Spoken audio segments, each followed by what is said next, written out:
நிகழ்ச்சி நேயர்களுக்கு சுதந்திர தின நல்வாழ்த்துக்கள். இந்த நிகழ்ச்சி முத்தமிழறிஞர் டாக்டர் கலைஞர் அவர்களை பற்றிய சிறப்பு நிகழ்ச்சி. கற்க கசடர கற்றவை கற்றபின் நிற்க அதற்கு தக. கற்க வேண்டியவற்றை பிழையின்றி கற்க வேண்டும். அவ்வாறு கற்ற பின் அவற்றை நினைவில் வைக்க வேண்டும் மறவாமல். இதுதான் இந்த குறளுடைய சிறப்பு. இந்த குறளை நமக்கு கொடுத்தவர் வள்ளுவர். இந்த குறளுக்கு ஏற்றவாறு அனைத்து மாணவ செல்வங்களும் கல்வி அறிவை பெற வேண்டும் என்ற நோக்கத்தோடு பல திட்டங்களை கொண்டு வந்துள்ளார் நம்முடைய முத்தமிழறிஞர் டாக்டர் கலைஞர் அவர்கள். அந்த திட்டங்களை பற்றி ஒரு பார்வை பார்ப்பதுதான் இந்த சிறப்பு நிகழ்ச்சி. இந்த நிகழ்ச்சி கல்வி கண் தந்த கலைஞர். தமிழக முதல்வராக கலைஞர் ஏற்படுத்திய பல திட்டங்கள் இந்திய அளவில் பல மாநிலங்களுக்கு முன் உதாரணமாக திகழ்கிறது. சில மாநிலங்களில் இந்த திட்டங்கள் அம்மாநில முதல்வர்களால் நடைமுறைப்படுத்தப்பட்டுள்ளன. சுதந்திர இந்தியாவில் தமிழகத்தில் இன்று வரை ஏற்பட்ட பல முக்கிய வளர்ச்சி மற்றும் மாற்றங்களில் இவரது பங்கு பெரியது. தமிழக முதல்வராக கல்வித்துறையில் இவர் ஏற்படுத்திய பல திட்டங்களால் இன்று பல பாமர மக்களின் வாரிசுகள் பட்டதாரிகளாக ஆகியுள்ளனர். பணக்காரர்களுக்கு மட்டுமே கல்வி என்ற நிலையை மாற்றி அனைவருக்கும் கல்வி என்ற சமச்சீரை ஏற்படுத்தியவர் கலைஞர். பாட்டாளி மக்களின் கல்வி கனவை நனவாக்கி கலைஞர் செய்த சில சாதனைகளை தற்போது நினைத்து பார்ப்போம். தமிழக மக்களின் வளர்ச்சிக்காக கலைஞர் செய்த புரட்சிகள் பல ஆயிரம் இருப்பினும் ஏழை மக்களுக்காக கல்வித்துறையில் கலைஞர் செய்த மாற்றம் காலம் கடந்து தமிழகம் போற்றும். கல்வி சேவை இந்த தமிழகத்திற்கே தலை நிமிர்த்த வைத்திருக்கிறது. அவருடைய உயர்கல்வியினுடைய பணிகள் உதவிகள் இன்றைக்கு தமிழகத்தை உலக ரீதியாகவும் இந்திய ரீதியாகவும் ஒரு உன்னத நிலைக்கு உருவாக்கி வைத்திருக்கிறது. பொதுவாகவே கல்வி என்று சொல்கிற பொழுது கல்வியின் மூலம்தான் ஒரு சமூக பொருளாதார முன்னேற்றம் ஏற்படுவதற்கு அது பெரிய வழிவகை வகுக்கும்.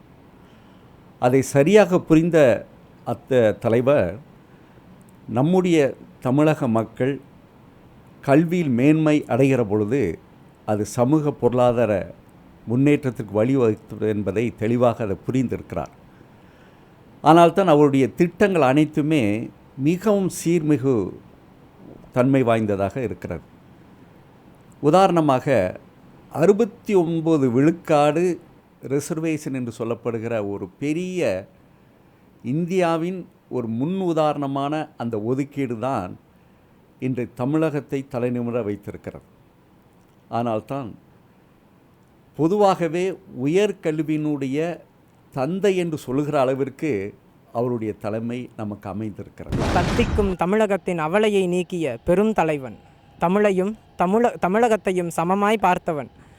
அவனை தமிழகத்தின் முதல்வர் என்பதை விட தமிழின் தலைவன் என்பதில்தான் பெருமை கொள்கிறேன் நான். முத்தமிழறிஞர் டாக்டர் கலைஞர் அவர்கள் உயர்நிலை பள்ளி, மேல்நிலை பள்ளி, பொறியியல் படிப்பு போன்றவற்றை நம் தமிழ் மாணவர்களுக்கு பல திட்டங்கள் மூலம் கொண்டு வந்தார்.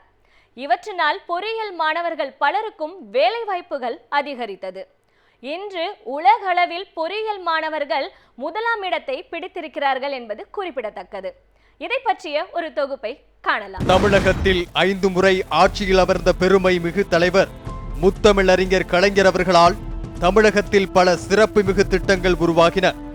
மாணவர்கள் நலனுக்காக சமச்சீர் கல்வி திட்டம், மாநில பாடத்திட்டம், மத்திய பாடத்திட்டம் என்பதை மாற்றி அனைத்து தரப்பு மாணவர்களுக்கும் சமமான படிப்பு வேண்டும் என்பதை வலியுறுத்தி கொண்டு வரப்பட்ட திட்டம்தான் சமச்சீர் கல்வி திட்டம்.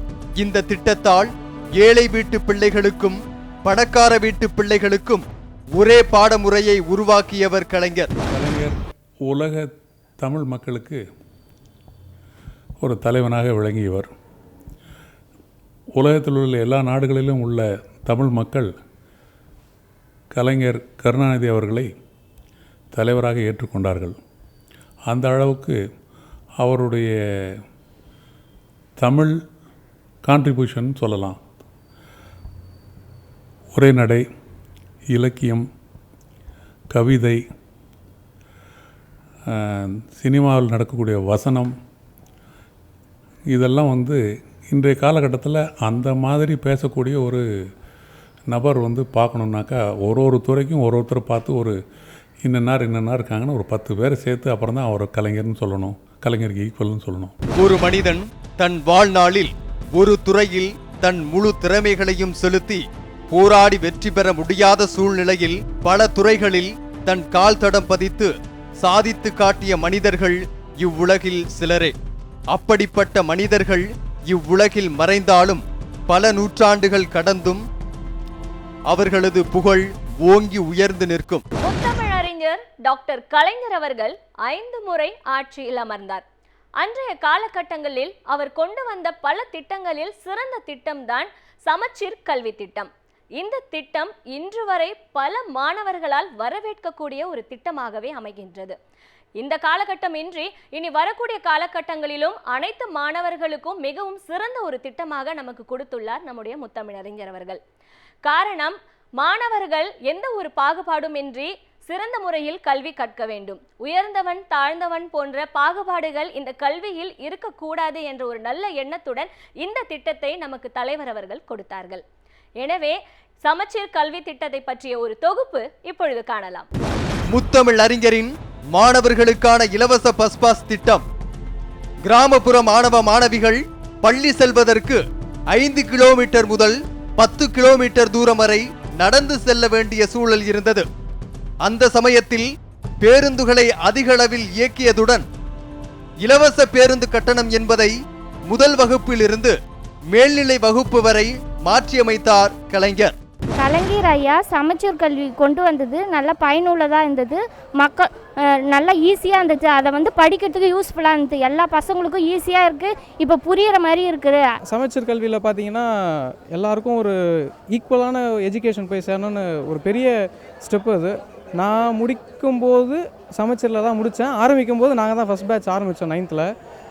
புக்கெலாம் டிலே ஆனாலும் ஒரு ஸ்டாண்டர்டான ஒரு எஜுகேஷனல் லெவல் அதில் பார்த்தோம். நான் இவ்வளோ பெருசாக படிக்கணும் அதுக்கு காரணம் கலைஞர் ஐயா தான். இந்த சமச்சீர் கல்வி வந்ததால் எங்களுக்கு கொஞ்சம் எஜுகேஷன் கொஞ்சம் டெவலப் ஆகிடுச்சு. எனக்கு ஒரு சின்ன வயசுலேருந்து ஒரு ஆசை என்னென்னா அவர்கிட்ட போயிட்டு ஆசீர்வாதம் வாங்கணும்னு. ஆனால் இது வரைக்கும் என்ன நடக்கலை. அதனால தான் நான் இன்றைக்கி வந்திருக்கேங்க. நம்முடைய அறிவியல் தொழில்நுட்ப கல்லூரிகள் என்பது கிராமத்திலிருந்து வருபவர்களையும் உயர்த்துவதற்காக ஏற்படுத்தப்பட்ட ஒரு பெரிய கட்டமைப்பு. அதிலும் குறிப்பாக கிராமத்தில் பயிலுகிற மாணவர்களுக்கு 15 விழுக்காடு என்பது ஒரு பெரிய மாபெரும் திட்டம். இன்னும் சொல்ல வேண்டுமென்றால் ப்ரொஃபஷனல் காலேஜ் என்று சொல்கிறார்களே, பொறியியல் மற்றும் மருத்துவ படிப்பில் படிக்கின்ற மாணவர்களுக்கு கிராமத்திலிருந்து வருபவர்களுக்கு 15 விழுக்காடு என்கிற அந்த ஒரு மாபெரும் திட்டம் ஒரு பெரிய பொருளாதார சமூக முன்னேற்றத்திற்கு வித்திட்டு இருக்கிறது என்று சொன்னால் அது மிகையாகாது. அதிலும் கலைஞருக்கு த டிஃப்ரெண்ட்லி ஏபிள் பீப்புள் என்று சொல்கிறார்களே, சமுதாயத்தில் மிகவும் பின்தங்கியதோடு இல்லாமல் அந்த ஊனம் என்ற வார்த்தையே பயன்படுத்தாமல் சிறப்பு திறனாளிகள் என்று சொல்லி அவர்களுக்கு ஏற்படுத்தப்பட்ட அந்த கல்வி வசதி தான் இன்றைக்கு அவர்களை தலைநிமிர வைத்திருக்கிறது. அத்தகைய அளவிற்கு அவருடைய அந்த சேவை மிகவும் சிறப்பாக இருந்தது. தமிழகத்தில் படிக்காத பாமர மக்களின் பிள்ளைகள் +2 தேர்வில் தேர்ச்சியாகி கல்லூரியில் சேரும் பொழுது முதல் பட்டதாரி சான்று கொடுத்தால் கல்வி கட்டணத்தில் சலுகை கொடுத்து படிப்பறிவில்லா குடும்பங்களின் வாழ்வில் ஒளியேற்றினார் கலைஞர். உயர்கல்வி விரிவாக்கத்துக்காக மிகவும் பல வழிகள் வகுத்தார். 70 கலை மற்றும் அறிவியல் கல்லூரிகள் இருந்த காலத்தில் 160 கலை மற்றும் அறிவியல் கல்லூரிகளாக அதை விரிவாக்கப்படுத்ததோடு அதை அரசு கல்லூரிகள் மற்றும் அரசு உதவி பெற கல்லூரிகளாக செய்தார். இதனால் பல லட்சக்கணக்கான மாணவர்கள் மாணவிகள் பயன்பட்டு வருகின்றார்கள். மாணவர்களின் கல்வி உயர தொடக்க பள்ளிகளை நடுநிலை பள்ளிகளாகவும் நடுநிலை பள்ளிகளை மேல்நிலை பள்ளிகளாகவும் மாற்றியமைத்தார் கலைஞர். மேலும் பள்ளிகளில் விளையாட்டு திடல், ஆய்வகங்கள், அதற்கு தேவையான உபகரணங்கள் வாங்க நிதி ஒதுக்கியது உள்ளிட்டவை கலைஞரின் அரும்பணியாகும். நான் ஒரு மாற்றுத்திறனாளி மாணவன். இப்போ நான் சொல்லும் போதே நான் ஒரு மாற்றுத்திறனாளின்னு தான் சொல்கிறேன்.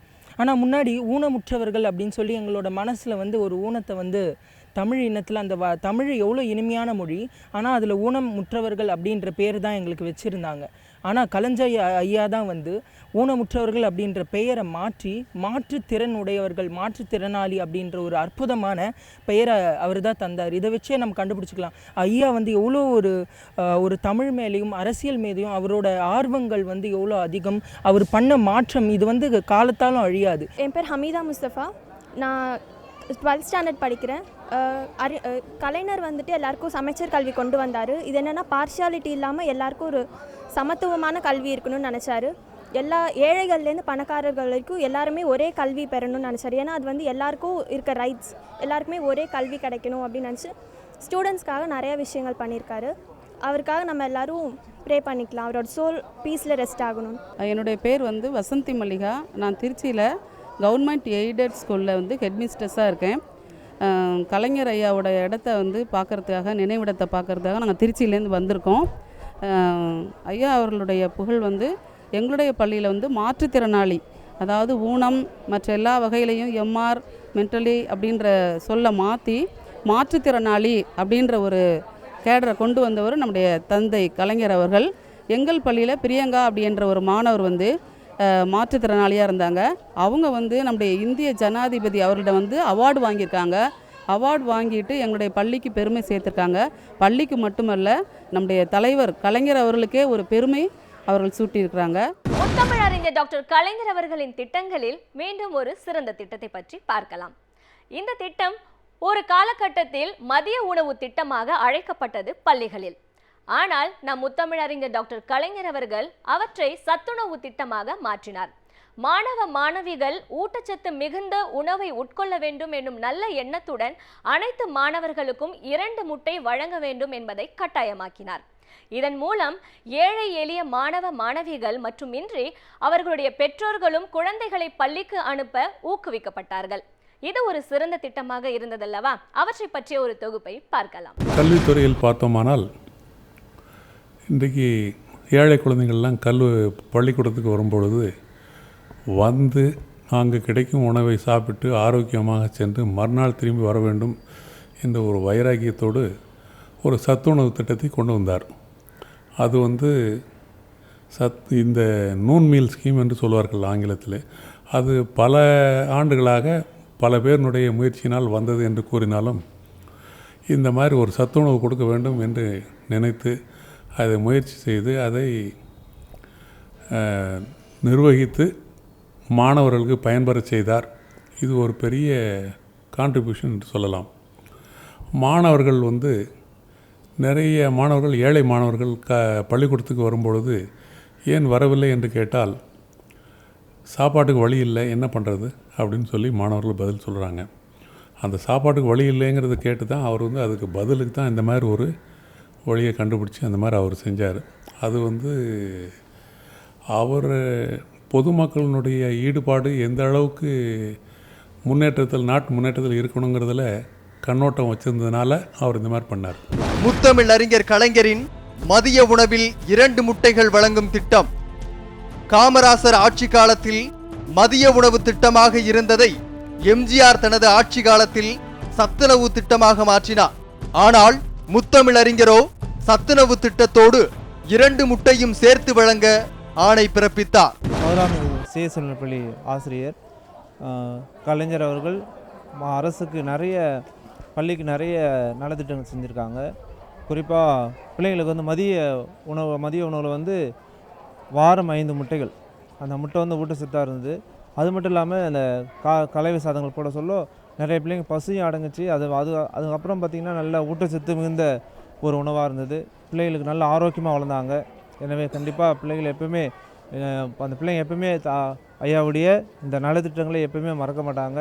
ஐயாவெலாம் இன்றைக்கி நிறைய பிள்ளைங்க நல்ல ஊட்டச்சத்தோடு வளராங்கன்னா அது ஐயா தான் காரணம். தீபா பெரம்பூர்லேருந்து வரேன். நான் கலைஞர் அவர்களோட பெருமைன்னா தமிழ்நாடு ஃபுல்லாக அவர் க்ரியேட் பண்ணது தான் எல்லாமே. யூனிவர்சிட்டிஸ் எல்லாம் அவர் தான் 3 யூனிவர்சிட்டிஸ் அவர் தான் கொண்டு வந்தார். ஒரு தலித்தான அம்பேத்கரோட பேரில் அவருக்கு பெருமை சேர்க்குற வகையில் லா காலேஜோட பேரை அவர் தான் வச்சார்.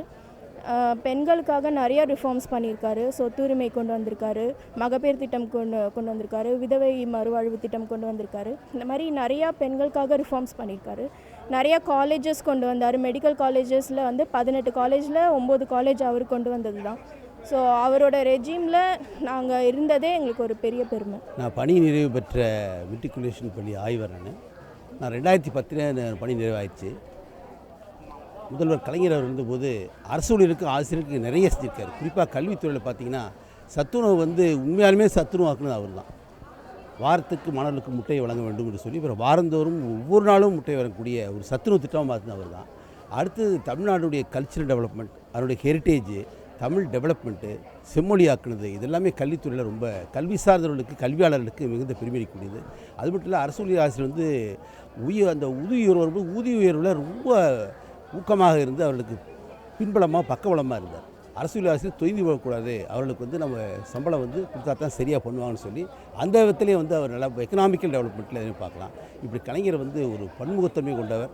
அவர் கல்வியாளர் மட்டுமல்ல, சிறந்த எதிர்காலத்தில் என்ன நடக்குன்னு சொல்லி முன்கூட்டியே யோசித்து எதிர்காலத்தில் வரக்கூடிய சந்ததிகள் நல்லா இருக்க, ஸ்டூடெண்ட்ஸ் ஜெனரேஷன் நல்லா இருக்கிறதுக்காக எதிர்காலத்தை பற்றி சிந்திக்கக்கூடிய அரசியல்வாதி மட்டும் அல்ல. அவர் ஒரு அரசியல்வாதின்னு சொல்ல முடியாதவர், எதிர்காலத்தை சிந்திக்கக்கூடிய ஒரு அக்டோ ஜெனரேட்டிவ்னு சொல்லுவாங்க. அது மாதிரி பன்முகத்தன்மை கொண்ட ஒரு கலைஞராக, அறிவாளராக இருக்கிறார். சத்துணவு அப்படின்றதே சத்தான உணவு தான் எல்லாருக்கும் கிடைக்கணும் அப்படின்றது தான் சத்துணவு. ஆனால் கலைஞர் ஐயா காலத்தில் தான் வந்து சத்துணவுக்கு வந்து சத்தான உணவும் கிடச்சிது, ஆளுக்கு ஒரு முட்டையும் கொடுக்கணும்னு சொன்னாங்க. அது கொடுத்ததுக்கு வந்து கலைஞர் ஐயாவுக்கு நன்றி. சமகாலத்தில் இது போன்ற ஒரு நிகழ்வுக்கு உதாரணம் முத்தமிழ் அறிஞர் டாக்டர் கலைஞரே. அரை நூற்றாண்டுக்கு மேல் இந்தியாவில் கலை, இலக்கியம், சினிமா, அரசியல் என பல துறைகளிலும் இவர் செய்த சாதனைகள் ஏராளம். இவரது படைப்புகள் பல தமிழகத்தில் மறுமலர்ச்சியை ஏற்படுத்தி இருக்கிறது. அரசியலில் இவரது ஒவ்வொரு அசைவும் இந்திய துணைக்கண்டத்தில் பல மாற்றங்களை ஏற்படுத்தி இருக்கிறது. கட்சியின் தலைவராகவும் தமிழக மக்களின் முதல்வராகவும் சமூக படைப்பாளியாகவும் கலைஞர் செய்த சாதனைகள் எண்ணிலடங்காதவை. தொழில் புரட்சி வந்து நிறைய பண்ணி நிறைய தொழில் நிறுவனங்கள்லாம் தமிழ்நாட்டுக்கு வர வேண்டியதுக்கு ஏற்பாடு செஞ்சுருக்கிறாரு. அந்த மாதிரி ஏற்பாடு செஞ்சதுனால என்ன ஆயிடுதுன்னு கேட்டாக்கா, நம்ம தொழில் கல்வி படித்த பட்டய மாணவர்கள், பட்டப்படிப்பு மாணவர்கள், இந்த மாதிரி பலதரப்பட்ட லெவலில் இருக்கவங்களும் அவங்களுக்கு வேலை வாய்ப்பு கிடைக்கணும்னாக்கா இங்கே தொழில் புரட்சி பண்ணினா தான் அது நடக்கும் அப்படிங்கிறது தெரிஞ்சு தொழில் புரட்சி பண்ணணுங்கிறதுல ரொம்ப கண்ணுங்கருத்துக்காக இருந்தார். முத்தமிழ் அறிஞர் டாக்டர் கலைஞர் அவர்கள் கொண்டு வந்த திட்டங்களில் இன்னொரு மிக சிறந்த திட்டம் உள்ளது. அமெரிக்கா, ஆஸ்திரேலியா, லண்டன் போல நாடுகளில் மிக சிறந்த நூலகங்கள் அமைந்திருக்கின்றன என்பதை இவர் கேட்டறிந்தார். இவை கேட்டவுடன் நம் தமிழ் மாணவ மாணவிகளுக்கும் இப்பேற்பட்ட ஒரு நூலகம் அமைத்து தர வேண்டும் என்று அண்ணா நூலகத்தை நம் சென்னை கிண்டியில் அமைத்து கொடுத்தார் 2010ஆம் ஆண்டு. இந்த நூலகம் படிப்பு திறனை அதிகரிக்கக்கூடிய அளவுக்கு மிக சிறந்த நூல்களை உட்கொண்டதாக அமைந்துள்ளது. பல மாணவர்கள் என்னிடம் வந்து பேசிக்கொண்டிருந்தார்கள். தலைவர் கலைஞர் இறந்ததுடன் அந்த செய்தி கேட்ட பிற்பாடு சில மாணவர்கள் சொன்ன ஒரு சில விஷயங்கள் ரொம்ப மனதை எனக்கு தொட்டது. அழுது விட்டோம் என்று சொல்கிற அந்த ஒரு சூழல். இன்னொன்று, அவர் மாணவர்களுக்காக செய்த அது பயன்பெற்ற அந்த மாணவர்களுடைய அந்த உணர்வுகளை தொட்டு பார்க்கிற பொழுது, அவர்கள் அடைந்த வேதனையெல்லாம் வைத்து பார்க்கிற பொழுது எந்த அளவிற்கு அவர் மாணவர்கள் மேல் ஒரு பெரிய அழகான ஒரு தாக்கத்தை உருவாகியிருக்கிறார். என் பேர் எம் ஓம் பிரகாஷ். நான் சென்னை ஹையர் செகண்டரி ஸ்கூல் படிக்கிறேன். எங்கள் ஸ்கூலில் வந்து கணினி அது இதுவே இல்லை. கலைஞர் ஐயா தான் வந்து அது கணினி அறிமுகப்படுத்தினார். அதனால தான் எங்களுக்கு கம்ப்யூட்டரை பற்றி பேசிக் இது கூட எனக்கு தெரிஞ்சுது. அவரால் தான் தெரிஞ்சுது. அவரால் தான் ஸ்கூலில் கொஞ்சம் இம்ப்ரூவ்மெண்ட்டாக இருந்தது எல்லாமே. என் பேர் வந்து யுவராஜ். நான் வந்து மதுரையிலேருந்து வரேன் கண்ணாடி பார்க்கறதுக்காக. அவர் வந்து எஜுகேஷனுக்காக ரொம்ப பண்ணிக்கிறாரு. அதில் வந்து எனக்கு வந்து ரொம்ப வந்து யூஸ்ஃபுல்லாக இருந்தது வந்து நான் ஸ்கூலில் வந்து பஸ் பாஸ் வந்து ஹெல்ப் பண்ணார். அதனால் தூரமாக இருந்தாலும் இலவசமாக பஸ்ஸில் போய் என்னால் படிக்க முடிஞ்சிச்சு. இது வந்து அவர் கொண்டு வந்த ரொம்ப எஜுகேஷனுக்காக ரொம்ப ஹெல்ப் பண்ணியிருக்காரு. இன்றைக்கி அவர் ரொம்ப மிஸ் பண்ணுறோம் நாங்கள். என் பேர் பீட்டர். நான் வந்து ஊட்டியிலேருந்து வந்திருக்கேன், நீலகிரி மாவட்டம். ஐயா டாக்டர் கலைஞர் அவர் வந்து நிறைய கற்றுக் கொடுத்துருக்கிறாரு. அவர் சொன்ன பல திட்டங்களை நிறைய பேர் அனுபவிச்சிருக்கிறாங்க. அதில் முக்கியமாக நம்மளுடைய தமிழர்களுக்காக தமிழ்ங்கிறத அவர் உணர்த்திட்டு போயிருக்கிறாரு. அதை அவர் உணர்த்தின ஒரு திருக்குறள் நான் சொல்கிறேன். கற்க கசடர கற்றவை கற்றப்பை நிற்க அதற்கு தக. முதலாவது அவர் கற்றாரு, நமக்கு கற்பித்தார், எப்படி இருக்கணும்னு சொல்லி கொடுத்துருக்கிறாரு. அதுக்கேற்ற மாதிரி நம்மளை வழி நடத்தியிருக்கிறாரு. அதுக்காக நான் ஐயாவுக்கு நன்றி சொல்கிறேன். வணக்கம், என் பேர் நிகிதா ஃபெனா. நான் கர்நாடகாவிலேருந்து வந்துக்கிறேன். எனக்கு கலைஞர் ஐயானா ரொம்ப பிடிக்கும். அவர் தமிழ்நாட்டு மக்களுக்கு என்ன நல்லது செஞ்சுக்கிறாரு டிவியெல்லாம் பார்க்குவோம். அவர் பற்றி ஸ்டோரிஸ் நான் தமிழில் எழுதிக்கிறேன். அவர் எனக்கு ரொம்ப பிடிக்கும். எங்கள் அப்பாவுக்கும் ரொம்ப பிடிக்கும். திருக்குறளுக்கு உரைநடை மற்றும் உரை எழுதி எளிமையாக மாற்றி அனைவரும் படிக்கும் வண்ணம் செய்தது மற்றொரு சாதனை. ஒரு நாட்டின் முன்னேற்றம் என்பது பெண்கள் கல்வி கற்பதில்தான் என்பதை உணர்ந்த கலைஞர் அரசு பெண்களுக்கான கல்வியில் முன்னுரிமையும் சம உரிமையும் வழங்கியது. என்னுடைய பேர் இளவரசி. நான் குயின் மேரிஸ் காலேஜில் 3rd இயர் படிக்கிறேன். எனக்கு ஐயாவை பற்றி நிறைய தெரியும். ஐயான்னு சொல்கிறத விட எங்கள் வீட்டில் சொல்லிக் கொடுத்தது என்னென்னா கலைஞர் தாத்தா தான் சொல்லி கொடுத்துருக்காங்க. அவர் நிறைய பண்ணியிருக்காரு. அதை நானும் நிறைய விஷயம் பயன்பட்டுருக்கேன். எனக்கு ஸ்காலர்ஷிப் அதுவரை இல்லாமல் பெண்களுக்கு சொத்து உரிமை. இப்போ நான்லாம் எங்கள் அப்பா கிட்டலாம் பேசும்போது எனக்கும் சொத்து தரணும் சொல்லியிருக்காங்க அப்படின்னு தான் பேசுவேனாலாம். அப்படின்னு பார்த்தா எனக்கு இது ரொம்ப பிடிக்கும். கலைஞர்னு சொன்னாலே ஒரு லீடர்ஷிப் தான் நமக்கு ஞாபகம் வரும். அவர் அவ்வளோ பெரிய லெஜெண்டுன்னு சொல்லலாம். இப்போ அவர் பண்ணியிருக்க நிறைய விஷயங்கள் இருக்குது. அதில் ஒன்று அண்ணா சானிட்டரி லைப்ரரின்ற ஏஷியாலே பிக்கஸ்ட் லைப்ரரி அதுதான். அது மட்டும் இல்லாமல் அது எவ்வளோ யூஸ்ஃபுல்லுன்னு எங்களை மாதிரி ஸ்டூடெண்ட்ஸுக்கு தான் தெரியும். பிகாஸ் ஏதாவது ஒரு விஷயம் நாங்கள் ரெஃபர் பண்ணணும்னு நினச்சா எங்கேயும் அலையாமல் அந்த லைப்ரரிக்கு போய் ஈஸியாக எங்களோட ரெஃபரன்ஸில் எடுக்க முடிஞ்சது. அதுதான் one of the best thing he has டன்னு சொன்னால் அந்த அண்ணா சானிட்டரி லைப்ரரின்னு சொன்னால். செல்வத்துள் செல்வம் செவிச்செல்வம் அச்செல்வம் செல்வத்துள் எல்லாம் தலை. இந்த குறளுக்கு ஏற்றவாறு கல்வி செல்வத்தை நம் மாணவ மாணவிகளுக்கு அள்ளி கொடுத்துள்ளார் நம்முடைய முத்தமிழறிஞர் டாக்டர் கலைஞர் அவர்கள். இன்று அவர் நம்முடன் இல்லை என்றாலும் இந்த பொக்கிஷம் எக்காலத்திலும் அழியாத ஒரு பொக்கிஷமாகவே அமைந்துவிட்டது. எனவே இன்று இந்த நிகழ்ச்சியில் அவருடைய திட்டங்கள் அனைத்தையும் நீங்கள் பார்த்து உணர்ந்திருப்பீர்கள். மீண்டும் இதேபோல் வேறொரு நிகழ்ச்சியில் சந்திக்கும் வரை உங்களிடம் விடைபெறுவது உங்கள் ஷபானா. நன்றி, வணக்கம்.